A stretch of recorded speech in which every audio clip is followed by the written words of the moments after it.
Rusza operacja Horyzont. Wojsko polskie będzie chronić infrastrukturę krytyczną. Będzie ekstradycja w sprawie Nord Stream 2. Rosjanie składają gazowy hołd lenny Chińczykom. Jest 20 listopada 2025 roku. Nazywam się Wojciech Jakubik, a to jest codzienny przegląd informacji sektora energetycznego i paliwowego Energy Drink. Zapraszam.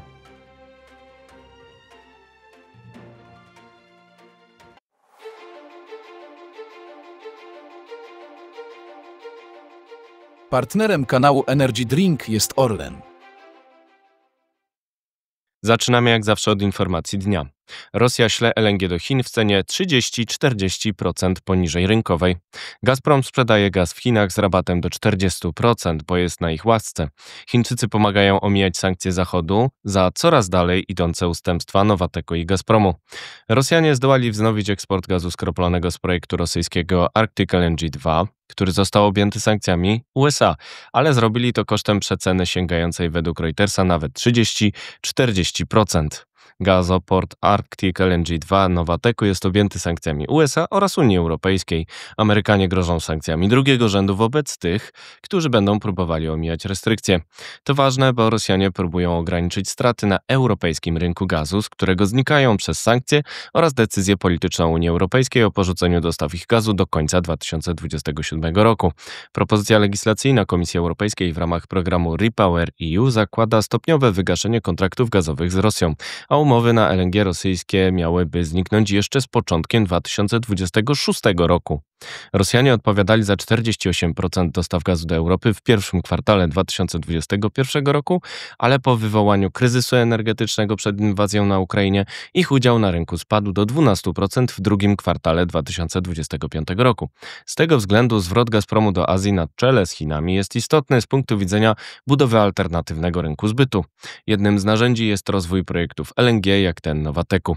Nowatek miał problem ze znalezieniem kupców na gaz Arctic LNG 2, ale według Reutersa wznowił dostawę 28 sierpnia. Powodem miała być rekordowo niska cena dostawy, która według źródeł agencji sięgała $3–4 za brytyjską jednostkę termalną BTU. Tymczasem cena rynkowa w Azji to $11. Oznacza to rabat sięgający 30–40%. Dostawy z Arctic LNG 2 miały być warte $28–32 milionów za ładunek w porównaniu do $44 milionów ceny rynkowej. Oznacza to, że Rosjanie sprzedają LNG do Chin w cenie istotnie poniżej rynkowej. Być może tak sowity rabat skłania Chińczyków do wsparcia Kremla.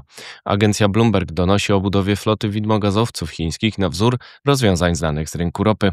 Dane satelitarne mają pokazywać, że pierwsze gazowce z Chin zaczynają wyłączać transpondery przed rozładunkiem LNG z Rosji w portach chińskich. Przykładem może być CCH1, zarejestrowany w Hongkongu przez firmę Samhin Secretarial Services Ltd., stworzonej w celu zakamuflowania pochodzenia kapitału. Rosjanie stawiają wszystko na kartę chińską. Rozpoczęli także kosztowne badania przygotowawcze w sprawie gazociągu Siła Syberii 2 do Chin.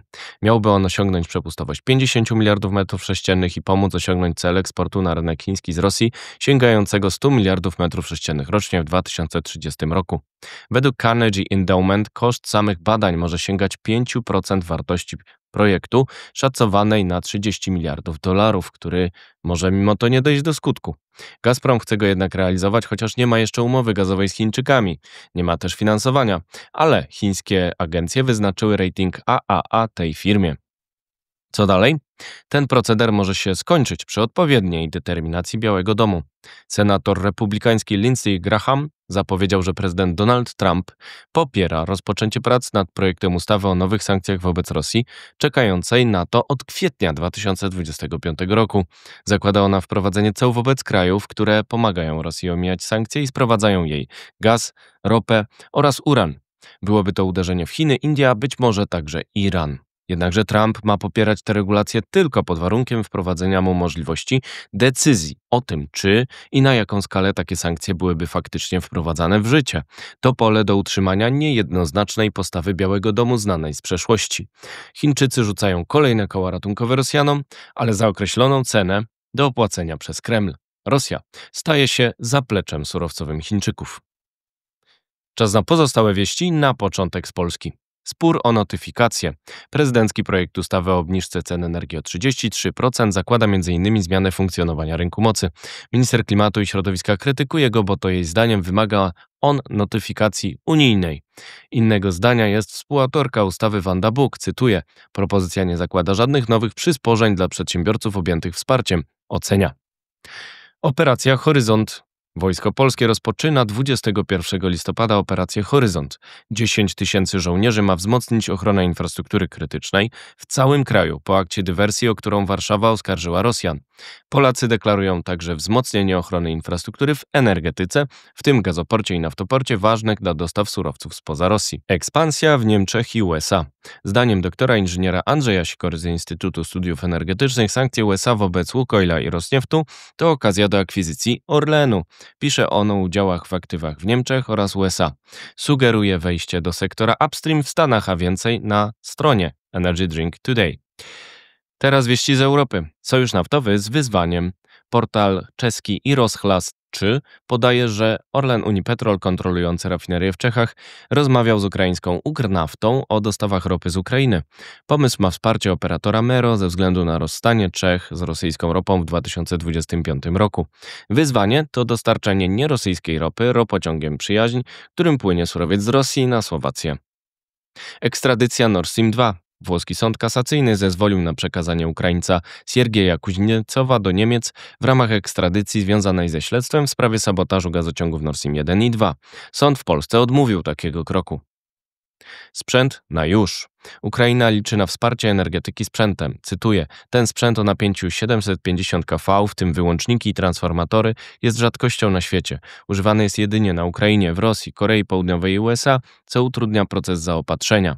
Powiedział Witalij Zajczenko, szef Ukrenergo, państwowego operatora sieci Kyiv Independent, dodając, że jego firma wyczerpała niemal wszystkie nadające się do użytku zapasy używanego sprzętu.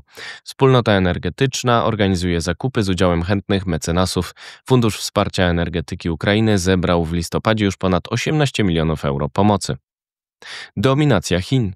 Wysoka przedstawiciel do spraw polityki zagranicznej i bezpieczeństwa Kaja Kallas przyznała na spotkaniu zorganizowanym przez Bloomberga, że Europa ma ograniczone możliwości nacisku na Chiny w sprawie wojny na Ukrainie. Jej zdaniem Pekin, cytuję, działa bardzo mądrze, zwiększając swój wpływ geopolityczny. Chiny dominują na rynku surowców krytycznych i metali ziem rzadkich. Szum informacyjny. Według Financial Times strona ukraińska ma krytykować 28-punktowy plan pokojowy przygotowany przez USA i Rosję. Ma on m.in. zakładać ograniczenia zbrojeń i cofnięcie granicy za linię frontu w Donbasie. Mimo to senator republikański Lindsey Graham zapowiada, że ruszą pracę nad ustawą pozwalającą prezydentowi wprowadzić na kraje sprowadzające ropę, gaz i uran z Rosji cła. Jeszcze wieści ze świata. Gra na czas? Łukoil chce sprzedać aktywa, ale wszystkie w jednym pakiecie. Różni kupcy mają być zainteresowani poszczególnymi z nich, jak firmy amerykańskie aktywami w Kazachstanie. Zainteresowane mają być według Bloomberga ADNOC, Chevron i Carlyle Group. Depresja trwa. Dostawy rosyjskiej ropy naftowej do Indii gwałtownie spadły w listopadzie, ponieważ rafinerie stały się ostrożniejsze po amerykańskich sankcjach wobec Rosnieftu i Łukoila. Według Kepler dostawy do Indii spadły o 2/3 z 1,88 miliona baryłek dziennie w październiku do 672 tysięcy baryłek dziennie w okresie od 1 do 17 listopada. Nierówna presja klimatyczna. Rząd chiński ma plan rozszerzenia programu uprawnień do emisji CO2 na sektory stali, aluminium i cementu.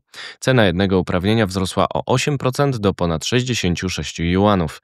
Chiński ETS w energetyce działa od 2021 roku i obejmuje sektory energii.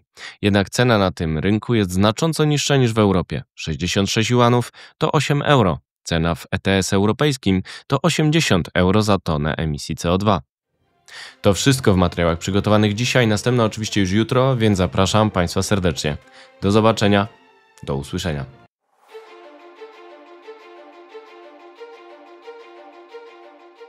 Partnerem kanału Energy Drink jest Orlen.